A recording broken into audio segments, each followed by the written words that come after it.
இதுக்கு முன்னாலത്തെ அத்தியாயத்துல காஷ்யப முனி மகாராஜாவை பார்க்கறதுக்கு வேண்டிட்டு புறப்பட்டு போனது யாக்கும் பார்த்தோம். இந்த தட்சகன்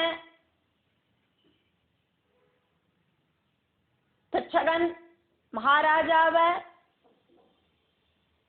கடிக்கிற நேரத்துல அந்த விஷத்தை இறக்கினானாக்கா மகாராஜா கிட்டேந்து பலவிதமான அன்பளிப்பும் கிடைக்குமே அப்படின்னு நினைச்சிட்டு கிளம்பினார் அப்படிங்கிறதையாக்கும் தேவி பாகவதத்துல சொல்லப்படுறது.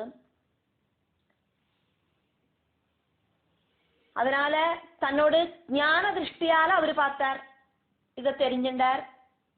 இன்னைக்கு 7ஆம் நாளில தட்சகன் பரீட்சித்த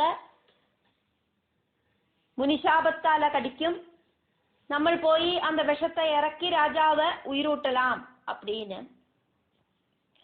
அதுக்காகவாக்கும் கஷ்யப முனி கிளம்பின்னு இருக்கார் அப்படிங்கிறதையாக்கும் இதுக்கு முன்னாலத்த அத்தியாயத்துல நம்ம பார்த்தோம்.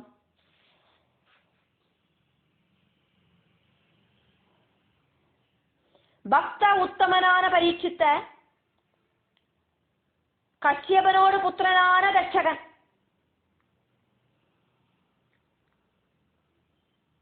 கடிக்க போறத தெரிஞ்சுண்டு திவ்ய திருஷ்டியால தெரிஞ்சின்ற கஷ்யபமுனி எப்படியாவது அதுலேருந்து ராஜாவை காப்பாத்தணும் அப்படின்னு நினைச்சுண்டு கிளம்பினார். கஷ்யபன் மந்திர சித்திகள் இருக்கிற ஒரு பெரிய மாமுனியாக்கும், எவ்வளோ பெரிய விஷமா இருந்தாலும் இல்லாம பண்ணிடுவார். அந்த அளவுக்கு பவர் இருக்கு அவரோட மந்திரங்களுக்கெல்லாம். கஷ்யபன்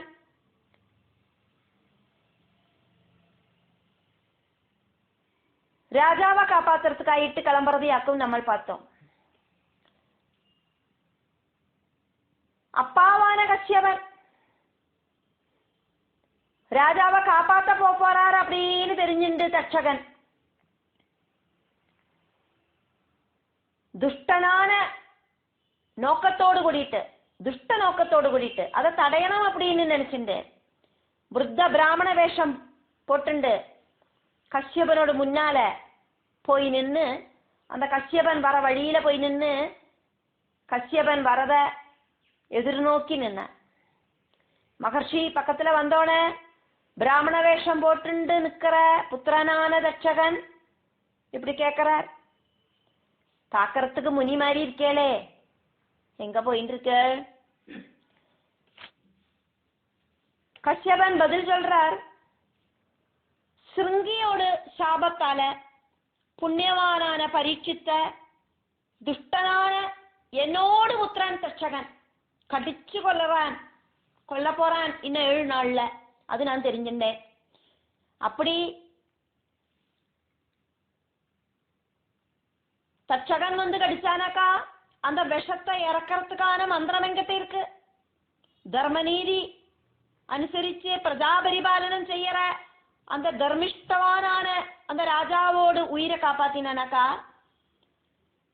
இகலோகத்திலையும் பரலோகத்திலையும் புண்ணியம் கிடைக்கும். அது மட்டுமில்லை, அந்த ராஜாக்கு சந்தோஷமாயிட்டு எனக்கு நிறைய தனதானியங்கள் எல்லாம் தந்துடுவார். தட்சகன் கேட்கிறார், நீங்கள் ஒரு மகர்ஷி அல்லவா, உங்களுக்கு என்னத்துக்காக்கும் இந்த பணம்?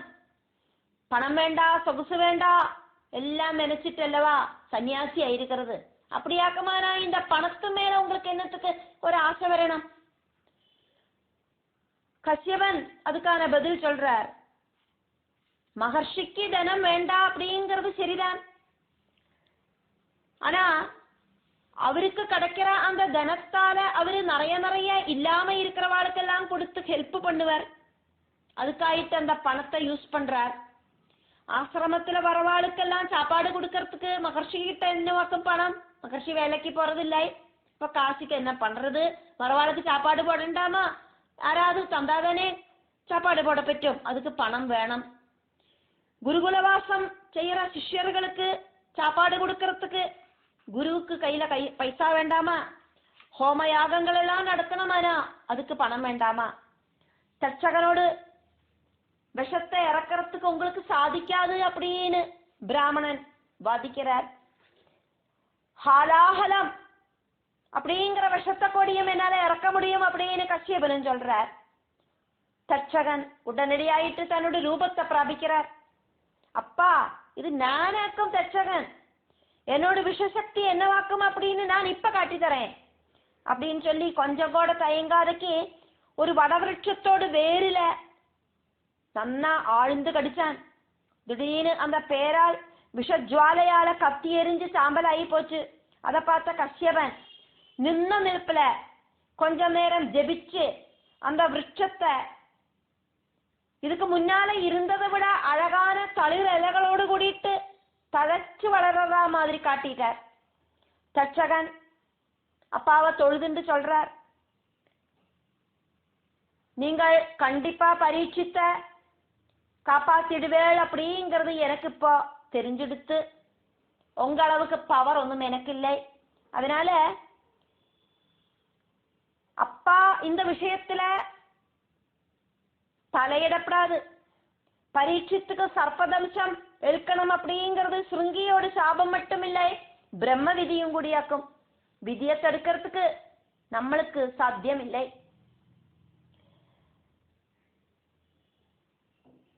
அப்படி சொன்ன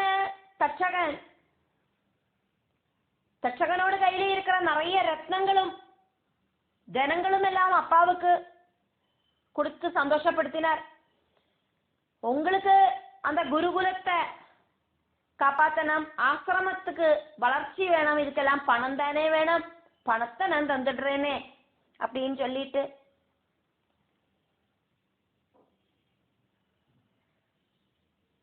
பணத்தை வாங்கிட்டு கஷ்யபன் திரும்பி போறதுக்கு இது மட்டும் காரணம் இல்லை. பணம் கிடைச்சாச்சு போயிடலாம் அப்படின்னு நினைச்சிட்டு அவரு போகலை. அவரு யோசனை பண்ணினார், கத்ருவோடு சாபம் அப்படிங்கிறது பலிக்கணும், அஸ்திகனோடு ஜனன உத்தேசവും സാധിക്കണം. പരീക്ഷിത്ത് സർപ്പദംശം കൊണ്ട് പരീക്ഷിത്ത് മരിക്കാതെക്ക് ഇത് രണ്ടും സാധ്യമില്ലേ. அதனால நான் இதுல மிங்கிளாகாம இருக்கிறதாக்கும் நல்லது. இந்த தட்சகன் சொன்னது சரிதான், எனக்கு தேவையான பணம் கிடைச்சிருத்து, பேசாம திரும்பி போயிடலாம் அப்படின்னு கஷ்யபன் நினைக்கிறார். அதுக்கப்புறமா தட்சகன் கூட இருக்கிற நிறைய பேரை கூப்பிட்டு சொன்னார், நீங்கள் எல்லாரும் பிராமணாளோடு வேஷத்தை போட்டுக்குங்க, இந்த பிராமணாளை பார்த்தா எல்லாரும் வழி விட்டு விடுவா, நமக்கெல்லாம் உள்ள ஈஸியா போயிடலாம். ஆறு பார்த்தானாலும் ஆசைப்படுற மாதிரி ஒரு மாதுளப்பழம் നമുക്ക് എങ്കേന്താത് തേടി പിടിച്ചു കൊണ്ടുവരണം. இந்த மாதுளப்பழம் പ്രിയപ്പെടാത്തവ ആരുമില്ലേ, അതിനോട് அந்த ഒരു குணமும் அழகும் அதெல்லாம் இந்த பரீட்சித்த அட்ராக்ட் பண்ணணும். அந்த பக்குவத்துல ஒரு பழத்தை கொண்டு வாங்கோ, அந்த பழத்துக்குள்ள சின்ன ஒரு கிருமியாயிட்டு நான் கிடந்து குடிக்கிறேன், அந்த மாதுளப்பழத்தை நீங்கள் ராஜாவுக்கு சமானமாயிட்டு கொடுங்கோ, பிராமணர்களாக்குமே நீங்கள் அங்க போற, அப்போ நீங்கள் கொடுத்த உங்களோட கிஃப்ட அவ வாங்கிப்பா.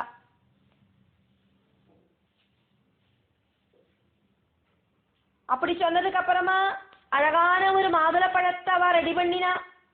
அதுக்குள்ள ஒரு சின்ன புழுவாயிட்டு தட்சகன் நூழ்ந்து ஏறி ஒளிஞ்சு உட்காந்துட்டார்.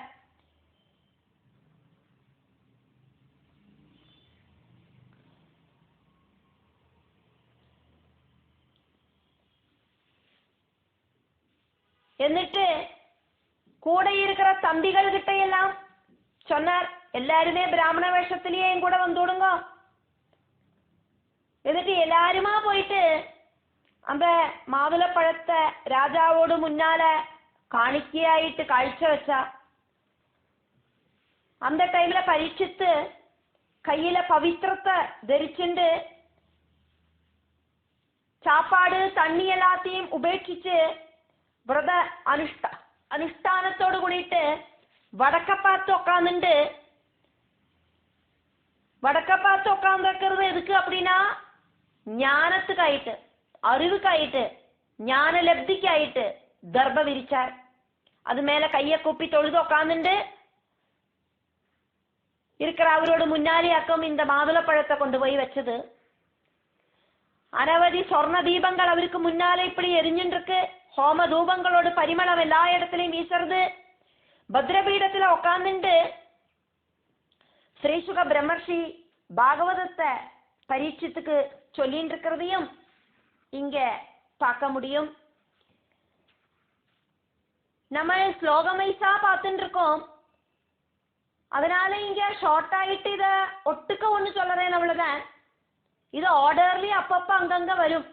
அப்ப நம்ம அதனோட கதைகளை டீட்டெயில் ஆயிட்டு பார்ப்போம். பரீட்சித்து பகவானை தியானிச்சுண்டு பத்ரபீடத்துல உட்கார்ந்துட்டு இருக்கிற நேரத்துல ஸ்ரீசுக பிரம்மர்ஷி அங்க பாகவத பாராயணம் நடத்துறார் பரீட்சித்துக்கு.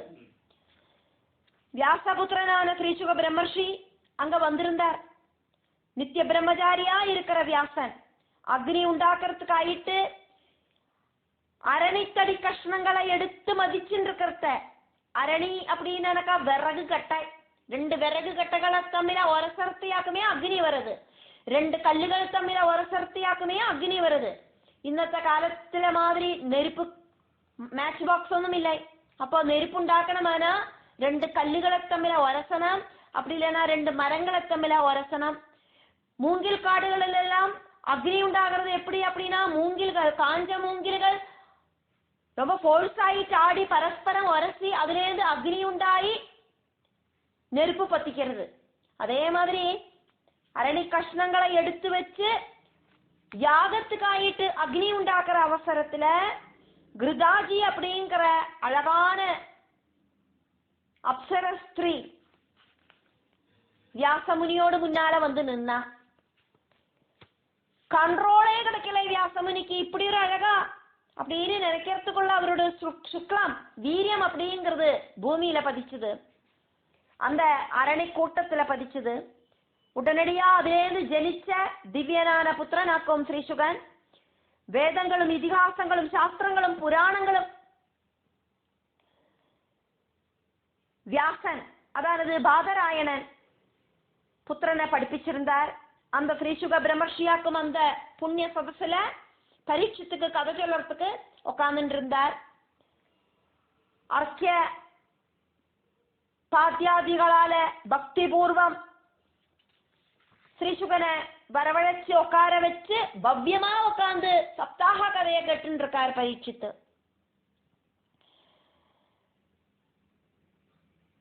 அப்படி இருக்கிற அந்த புண்ணிய சதசோடு ஒரு சைடுல இந்த தச்சகனோடு தம்பிகளுமா வந்து பேசாம நின்னா. அன்னையிலேருந்து 7ஆம் நாளைக்கு அக்குமே கடிக்கணும். இதெல்லாம் கரெக்ட் டைம்ல தான் செய்ய பറ്റുம். அதுக்கு முன்னால நம்ம தான் வந்தாச்சே ஓடி போய் கடிச்சிடலாம் அப்படின்னு ஒன்றும் நினைக்க முடியாது. இனி அந்த பரீட்சத்தை கடிக்கிறதுக்கு 7 நாள் வெயிட் பண்ணணும் அப்படின்னு தட்சகன் அங்க நிற்கிறார். பரீட்சத்தை முன்னால பார்த்துட்டும் தட்சகன் கடிக்கலை, தர்மத்துக்கு விருத்தமா நடக்கலை. 7 நாள் வெயிட் பண்ணி தான் கடிப்பேன், அந்த டைம்ல தான் கடிப்பேன், விதிப்படி தான் நடக்கும் அப்படின்னு உட்கார்ந்துட்டு இருக்கார். அன்னையிலேருந்து 7ஆம் நாளைக்கு சாயந்தர டைம் ஆயிடுத்தேன். ஸ்ரீசுகன் பாகவதம் கம்ப்ளீட்டா உபதேசிச்சு கொடுத்தாச்சு. இந்த டைம்ல இந்த பரீட்சத்துக்கு மரண பயம் அப்படிங்கிறது கிடையாது. மரணம் அப்படிங்கிறது நம்ம அன்னன்னைக்கு ட்ரெஸ்ஸ போட்டுக்கிற மாதிரி ஒரு சம்பவமாக்கும். நம்மளோட சரீரம், இந்த சரீரத்துக்கு இன்னைக்கு காலையில ஒரு ட்ரெஸ் போட்டுக்கிறோம், சாயந்தரம் ஒரு ட்ரெஸ் போட்டுக்கிறோம், நாளைக்கு கார்த்தால ஒரு ட்ரெஸ் போட்டுக்கிறோம். அப்ப இந்த ட்ரெஸ் தான் மாத்துறோமே தவிர சரீரத்தை நம்ம மாத்திக்கிறது இல்லை. அதே மாதிரி இந்த ஜீவன் அப்படிங்கிறது, அந்த ஜீவன் அப்படிங்கிறது ஓரோ சரீரத்துக்குள்ளேயும் இருக்கு. அந்த சரீரத்தை விட்டு ஜீவன் போனானா இந்த சரீரத்துக்கு தான் அழிவு, ஜீவனுக்கு அழிவு இல்லை. மறுபடியும் புனரபி ஜனனம் புனரபி மரணம் அப்படிங்கிற ப்ராசஸ் உண்டாகும். பகவானை நினைச்சு பகவத் கதைகளை கேட்டு பகவத் கதைகளை பாடிட்டு பேசிட்டு நடந்துட்டு இருந்தானாக்கா இந்த நரகமா இருக்கிற சமுத்திர ஜலத்துல வந்து பதிக்கண்டாம், சம்சார சாகரத்துல வந்து விழண்டாம். இதெல்லாம் மட்டுமே பாகவதம் நம்மளை படிப்பிக்கிறது. பாகவதத்தை இந்த காதால கேட்டு அந்த காதால கேட்டுட்டு போகக்கூடாது. அதில் இருக்கிற தத்துவார்த்தத்தை நம்ம பார்த்துட்டு இருக்கோம். அப்படியே ஆக்குமானா பாகவத கதையினால ஸ்ரீசுகன் என்னவாக்கம் இங்க செஞ்சார்? என்னத்துக்காக்கம் இந்த 7 நாள் கண்டினியூஸ் ஆயிட்டு பாகவதத்தை சப்தாகமாயிட்டு பரீட்சித்துக்கு சொல்லி கொடுத்தது அப்படின்னாக்கா, பரீட்சித்தோட மரண பயத்தை கொடியும் இல்லாம பண்ணிட்டார் ஸ்ரீசுகன் பாகவதத்தால. பாகவத தத்துவம் அதாக்கும் படிப்பிக்கிறது. அத்வைதமா இருக்கிற பிரம்ம சைதன்யத்திலேருந்து துவைதங்களா இருக்கிற இந்த பிரகிருதி உண்டாயிருக்கு. இந்த பிரகிருதியில இருக்கிற எல்லா பொருளும் நம்மளும் சேர்ந்து ஜனிச்சானா மரணம் அப்படிங்கிறது சுனிச்சயம். அழியாத ஒண்ணு இருக்கு அப்படின்னாக்கா அது பகவானோட சக்தி மட்டும்தான் இருக்கு. அப்போ மனசை கொண்டு போயிட்டு நம்ம என்ன பண்ணணும் அப்படிங்கிறதாக்கும் பாகவதம் நம்மளை படிப்பிக்கிறது. நமக்கு நாமே சத்ருவும் ஆகலாம், நமக்கு நாமே மித்ரவும் ஆகலாம் அப்படின்னு பாகவதம் நம்மளை படிப்பிக்கிறது. ஷார்ட் எசன்ஸ் ஆக்கும் இங்க பாகவதத்திலேருந்து நம்ம பார்த்துட்டு இருக்கோம். அப்படி ஆக்குமானா நமக்கு நாமே சத்ருவாகிறது எப்படி அப்படின்னாக்கா, இந்த மனசு அப்படிங்கிறது அந்த மனச கடிஞான் போட்டு இழுத்துண்டு வந்து பகவான் அப்படிங்கிற சக்தியில கொண்டு லயிப்பிச்சானாக்கா நமக்கு நாமே மித்திரம். கடிஞானில்லாக்கி ஓடுற மனசு அது பலவிதமான துன்பங்களையும் சந்தோஷங்களையும் இழுத்துண்டு வரும். அதிலெல்லாம் நம்மளோட மனசு கொண்டு போய் போட்டோம் அப்படின்னா நமக்கு நாமே சத்ரு. சுகம் அப்படிங்கிறது இருக்கு, சந்தோஷம் அப்படிங்கிறது இருக்கு, இதெல்லாம் இருந்தானாலும் அது ஒண்ணுமே நமக்கு நிரந்தரம் கிடையாது. ஒரு கல்யாணம் அப்படி இல்லைன்னா ஒரு சினிமா பார்க்கிறோம், இது எதுவா இருந்தாலும் அல்ப சுகம், அடுத்த நிமிஷமே அது காணாம போயிடும். கல்யாணத்துல போயிட்டு நம்ம சுகமா அந்த கல்யாணத்தை பார்த்து என்ஜாய் பண்ணிட்டு இருந்தானாலும் நம்மளோட மனசு அப்படிங்கிறது ஓடி நடக்கிற ஒரு விஷயமாக்குமே அங்க இருக்காது.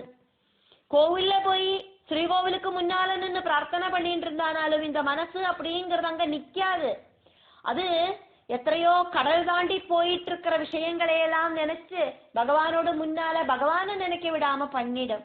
அப்ப அந்த மனசை கொண்டு போய் இழுத்து கொண்டு வந்து பகவானில லயிப்பிக்கிறதாக்கும் நம்மளோடு அந்த வாழ்க்கையோடு அந்த ஒரு தத்துவம்.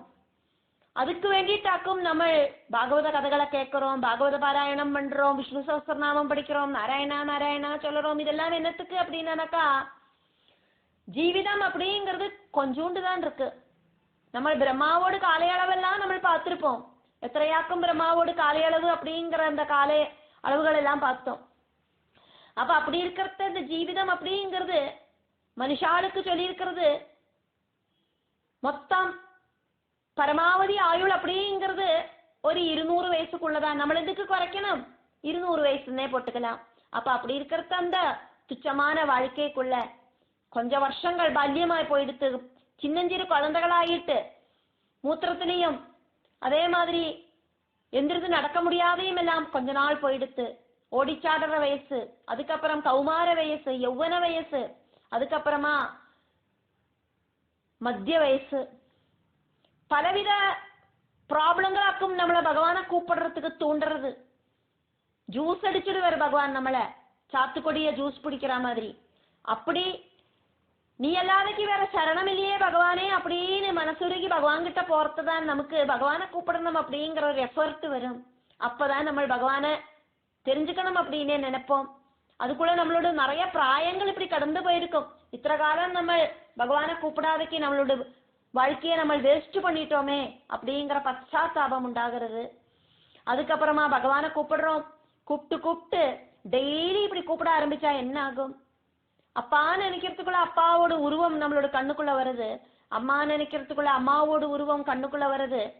அப்ப பகவானுக்கு அந்த பரபிரமத்துக்கு ரூபம் கிடையாது, ரூபம் இல்லை, குணமில்லை, நிறமில்லை, உருவம் இல்லை. அப்படி இருக்கிற அந்த பரபிரமம், அந்த பரபிரமத்துக்கு நம்ம பலவிதமான ரூபங்களை கொடுத்து அழகு பண்ணி கிருஷ்ணனாயிட்டும் ஐயப்பனாயிட்டும் ஆதிபரா சக்தியாயிட்டும் இப்படியெல்லாம் பலவித அழகுகள் பண்ணி அந்த அழக நம்மளோட மனசுக்குள்ள கொண்டு வந்து நிப்பாட்டி இந்த மனசை அந்த ரூபத்துல கொண்டு போய் பிரதிஷ்டிச்சு நம்மளோட மனசை பகவானில லயிப்பிக்கிறோம். அப்போ டெய்லி நம்மள அந்த பகவானை கூப்பிட்டுட்டே இருக்கிறத நம்மளோட மரண காலத்துல என்ன சம்பவிக்கும்? நம்மளோட மனசு நம்மளை தெரியாமையே அந்த பகவானோட ரூபத்திலையும் பகவானோட நாமத்திலையும் நம்மளோட மனசு கோக்கப்படும். அப்படி இருக்கிறத நமக்கு அந்த டைம்ல அந்த உயிர் இப்படிங்கிறது வெளியில போயிடுத்து அப்படின்னாக்கா அதுக்கப்புறமா நமக்கு இந்த அளவுக்கு கொடூரமான ஒரு வாழ்க்கை நமக்கு அமையாது. எத்தனையோ துஸ்ஸகமான வாழ்க்கையை நம்ம வாழ்ந்துட்டோம். வலியாயிட்டும், கஷ்டமாயிட்டும், சங்கடமாயிட்டும், அபமானமாயிட்டும், என்னென்னமோ வாழ்க்கைகள். இதுல வந்துட்டு இந்த சம்சார கடலிலேந்து முக்தி கிடைக்கிறதுக்கான ஒரு மார்க்கமாக்கும் அப்படின்னு சொல்லிண்டாக்கும் ஸ்ரீசுகன் இங்க பரீட்சித்துக்கு கதைய சொல்லி கொடுத்தார். அதனால இதுல மரணத்துல நீ என்னத்துக்காக கவலைப்படுறாய்? சரீரத்திலேருந்து ஒரு சட்டையை அவுத்து போட்டு அடுத்த சட்டையை மாத்துற மாதிரி தானே இந்த மரணம் அப்படின்னாக்கும் ஸ்ரீசுகன் கேட்கிறார். அப்போ பரீட்சித்துக்கு மரண பயம் அப்படிங்கிறது ஓடி போயிடுத்து. அப்ப சொல்றார் ஸ்ரீசுக பிரம்மர்ஷிட்ட, இனி தட்சகனே வந்து முன்னால நின்னாலும் நான் பயந்துக்க மாட்டேன், எனக்கு பயம் இல்லை. தட்சகன் என்ன கடிக்கணுமானாலும் கடிச்சுக்கட்டும், முழுங்கணுமானாலும் முழுங்கிக்கட்டும், எனக்கு பயம் கிடையாது அப்படின்னு. நீங்கள் சொல்லி தந்த இந்த பகவத் கதாமிருதத்தை, அமிர்தமா இருக்கிற பகவத் கதையை நான் குடிச்சிட்டேன். அதனால சச்சிதானந்த ஸ்வரூபமா இருக்கிற ஸ்ரீ நாராயணனில மனசுல இப்பிச்சிருக்கிற எனக்கு இனி தட்சகனோட விஷம் அப்படிங்கிறது ஏசாது. இந்த சரீரத்தை தான் தட்சகனுக்கு கொல்ல முடியும், என்னோட மனசை கொல்ல முடியாது அப்படின்னு பரீட்சித்து உணர்ந்தார். அதுல இருந்து பரீட்சித்துக்கு மரண பயம் இல்லாம போயிடுத்து. இன்னைக்கு சாயந்தரம் அஸ்தமனத்தோடு கூடிட்டு சாபத்தோடு 7வது நாள் பூர்த்தி ஆயிடும். நான் தான் மகாபாகவத கதையெல்லாம் கேட்டாச்சே, இனி தட்சகன் என்ன கொல்ல ஒன்னும் மாட்டார் அப்படின்னு வேணாலும் திருப்திப்பட்டுக்கலாம். இனி அதுவா தட்சகன் வந்து கொன்னானாலும் எனக்கு பயம் இல்லை அப்படின்னு இங்க சொல்லிக்கலாம். யஜ்ஞம் அவசானிச்சது. ஸ்ரீசுகனும் அதே மாதிரி எல்லா மகர்ஷிகளும் பிராமண உத்தமர்களும் இவாளுக்கெல்லாம் ஷோடச தானங்கள் எல்லாம் கொடுத்து தட்சணையெல்லாம் கொடுத்து அவளை ராஜா பிரீதிப்படுத்தினார். போயிட்டு வாங்கோம் அப்படின்னு யாத்திரை அனுப்பினார். எனக்கு இனி பயம் ஒன்றும் இல்லை, எனக்கு இனி மரணம் சம்பவிக்காதே, மகாபாகவத கதையை கேட்டாச்சே, சப்தாகம் கேட்டாச்சே, இனி அதுவா மரணம் சம்பவிக்கிறதுக்கு தட்சகன் வந்து கிடைச்சானாலும் எனக்கு எந்த விதமான பயமும் கிடையாது. புத்திரனான ஜனமேஜயன் ரொம்ப ரொம்ப ஆதரவோடு கூடிட்டு அங்க வந்திருக்கிறவாளை எல்லாம் யாத்திரை அனுப்பினார். சூரியன் இதா அஸ்தமிக்கிறதுக்கு ஆரம்பமாகிறது. தன்னோட பீடத்துக்கு முன்னாலே இருக்கிற எல்லா காட்ச திரவியங்களையும் பரீட்சித்து மகாராஜா பார்த்தார். அவரோட கண்ணு அப்படியே அட்ராக்ட் ஆனது அந்த மாதுளை பழத்தை பார்த்துட்டாக்குமே. அதை பார்த்துட்டு அவருக்கு இப்பவே சாப்பிட்டுடணும் அப்படின்னு ஒரு ஆசை வருது. இல்லை இந்த 7 நாள் அப்படிங்கிற அந்த டைம் முடிஞ்சிடட்டும், എന്നിട്ട് சாப்பிட்டுக்கலாம் அப்படின்னு வெயிட் பண்ணிட்டாரு. அவர் அதை கையில் எடுத்து பார்த்தார். சும்மா பார்த்துக்கலாமே, இப்படி வச்சுக்கலாமே, என்ன வந்துடுத்து, என்ன ஒரு அழகான பழம் அப்பா அப்படின்னு எல்லாம் நினைக்கிறார் அவரு. பாரணை விடுறத இதை சாப்பிடலாம். ஏகாதசிக்கு பாரணை விடுறத நம்ம அடுத்த நாளைக்கு காலையில தானம் கொடுத்துட்டு அன்னத்தை தானம் கொடுத்துட்டு அதுக்கப்புறமா அந்த பாரணைய வீட்டுவோம். அதானது அரிசி பட்சணத்தை சாப்பிட்டு பாரணைய முடிப்போம். அதே மாதிரி இங்க இத்தனை நாளைக்கு ஜலபானம் இல்லாதக்கு பரீட்சித்து விரதம் இருந்ததாக்குமே. அப்போ அந்த 7 நாள் அப்படிங்கறது பூர்த்தி ஆகிற டைம்ல சூரிய அஸ்தமனத்துக்கு அப்புறம் பாரணை வீட்டலாம். அந்த பாரணை வீட்டுறத நம்ம இந்த மாதுளை பழத்தை தின்னுக்கலாம் அப்படின்னு நினைச்சிட்டார். அப்போது அது மேல சிகப்பு கலர்ல ஒரு சின்ன கிருமி ஒட்டின்னு இருக்கு. அவரு எல்லாரும் கேக்குற மாதிரி சத்தத்துல சொன்னார், இந்த சின்ன கிருமி இங்க காணுது இந்த மாதுளை பழத்துல, இனி எங்க தட்சகன் வர போறேன், தட்சகன் வர டைம் எல்லாம் ஆச்சு, 7 நாள் ஆயாச்சு, நான் தான் பாகவத சப்தாக கதையெல்லாம் கேட்டுட்டேன், இனி என்ன தட்சகன் ஒன்னும் கொல்ல மாட்டார், அதனால நமக்கு ஒரு காரியம் செய்யறோமே அப்படின்னு அங்க இருக்கிற வாழ்கிட்ட எல்லாம் சொல்லிட்டு ராஜா அந்த குஷி மிகுதியில ராஜாக்கு இனி மரணம் இல்லை அப்படின்னு அவர் நினைச்சுட்டாரோ என்னமோ. அப்போ அந்த குஷி மிகுதியில அங்க இருக்கிறவாகிட்ட எல்லாம் இந்த மாதுளை பழத்தை காட்டி கொடுக்கிறார். என்ன ஒரு அழகான பழம், இந்த பழத்து மேல ஒரு சின்ன கிருமி ஒட்டின்னு இருக்கு, வேணமானா நமக்கு ஒண்ணு செய்யலாம், இந்த சின்ன கிருமிக்கு தட்சகன் அப்படின்னு ஒரு பேரு கொடுத்து விடலாமா அப்படின்னு கேட்டுண்டு அந்த தட்சகன் அப்படின்னு பேரை கொடுத்துட்டு இந்த கிருமிய வேணமானா என்னோட உடம்புலயும் வேணமானா ஒண்ணு வச்சுட்டு விடுறேன். அப்போ அந்த சாபத்தோடு அந்த ஒரு இதுக்கு ஈக்குவலா வைக்குமே, எனக்கு மரணமும் சம்பவிக்காது அப்படின்னு இங்க ராஜா எல்லாருகிட்டையும் சொல்ற மாதிரி எல்லாம் கதைகள் இருக்கு. அப்படி சிருங்கி சொன்ன அந்த சாபம் பலிச்சா மாதிரியும் இருக்கும், நான் மரிக்காத மாதிரியும் இருக்கும் அப்படின்னு எல்லாம் சாபத்தோடு டைம் பரிபூர்ணமாயிட்டு முடிஞ்செடுத்து அப்படிங்கிற உத்தம விசுவாசத்தோடு கூடிட்டு பரீட்சித்து மகாராஜா அந்த கிருமிய, அந்த சின்ன கிருமி சொன்னா ரொம்ப ரொம்ப குட்டி புழு, அந்த புழுவை ரொம்ப மெல்ல எடுத்து தன்னோடு கழுத்துல வச்சிருந்தார். இது என்ன கடிக்கொന്നും போறதில்லை, சும்மா அப்படி வச்சுக்கிறேன், நம்மளுக்கு எல்லாரும் பார்த்துக்குங்கோ அப்படின்னு. திடீர்னு அதிபயங்கரமான கால சர்ப்ப ரூபம் கொண்டு அந்த தட்சகன் பரீட்சித்தோடு சரீரத்தை சுற்றி வரிஞ்சு தன்னோடு அத்தியுக்ரமான விஷாக்னிய துப்பிண்டு அந்த ஜுவாலையில தகிப்பிச்சு வளைஞ்ச பரீட்சித்த. அந்த நாக சிரஷ்டன் பீபல்ச பீமாகார ரூபத்தால அத்தனை பேரையும் பயமுறுத்திட்டார். எல்லாரும் 4 பக்கத்துக்கும் தெரிச்சோடினா. அந்த டைம்ல தேவர்கள் எல்லாம் பூமாரி சொரிஞ்சா. காரணம் என்ன அப்படின்னாக்கா, பகவான் அப்படியே பரீட்சித்தோடு கூடவே இருக்கார். பரீட்சித்த அவருக்கு ரொம்ப ரொம்ப உத்தம பக்தனாக்கும் பரீட்சித்து. அப்படி இருக்கிற பரீட்சித்துக்கு ஆல்ரெடி உத்தரையோட கர்ப்பத்துல மறுஜென்மம் கொடுத்தவராக்கும் பகவான் விஷ்ணு. இப்ப விதியாக்குமே நடக்கிறது. இருந்தாலும் அந்த பயமே இல்லாத பரீட்சித்தோடு மரணமாக்கம் இங்க நடந்திருக்கு. அதுல தேவகள் எல்லாம் பூமாரி தெரிஞ்சா, கந்தர்வ கிம்புருஷர்கள் எல்லாம் ஸ்துதிகீதங்கள் பாடினா. அந்த டைம்ல தட்சகனோட விஷஜ்வாலையிலேந்து ஒரு நல்ல திவ்ய தேஜஸ் இப்படி உயர்ந்து மேல பொங்கிட்டு அது வானவேதியில அழகாயிட்டு நின்று மறைஞ்சது. புண்ணியவானும் விஷ்ணு பக்தனுமா இருக்கிற பரீட்சித்தோடு ஆத்மா சொர்க்கத்துக்கு போச்சு, நித்திய சாயுஜ்யம் பிராபிச்சது. அதனாலேயாக்கும் தேவர்கள் எல்லாம் புஷ்பவிருஷ்டி நடத்தினா அப்படிங்கறதையாக்கும் பாக்கிறோம். பிதாவோடு மரணம். புத்திரனான ஜனமேஜயனுக்கு காணறதுக்கு சாதிக்கலை. அவரு இந்த ரிஷிகளை எல்லாம் வழி அனுப்புறதுல ரெடி ஆயிட்டு இருந்தவராக்கும். இங்க ஒரு மரணம் சம்பவிச்சது அவருக்கு தெரியவே இல்லை. அதுக்கப்புறமா கேள்விப்பட்டு ஓடிண்டு வரார். എന്നിട്ട് സബിണ്ടി തുടങ്ങിയ ശേഷക്രിയാദികൾക്ക് ശേഷം ജനമേജയൻ സിംഹാസനത്തില് ഉക്കാന്നിന്റെ രാജ്യഭരണത്തെ കയ്യേറ്റാർ. അപ്പാവ മാതിരിയെ പ്രജാ താല്പര്യത്തുക്കായിട്ട് രാജ്യപരിപാലനം ചെയ്യുന്ന കാലത്തില് നടത്തിന യാഗവേളയില് ഉദണ്ട മഹർഷിയോട് ഉപദേശപ്രകാരം സർപ്പസത്രം தொடங்குறதுக்கு அவரு தீர்மானம் பண்ணினார் அப்படிங்கிறதையும் இங்க நான் சொல்லி நிப்பாட்டிக்கிறேன். இதெல்லாம் நம்ம அடுத்தது வரது பார்க்க போற கதைகளில காணலாம்.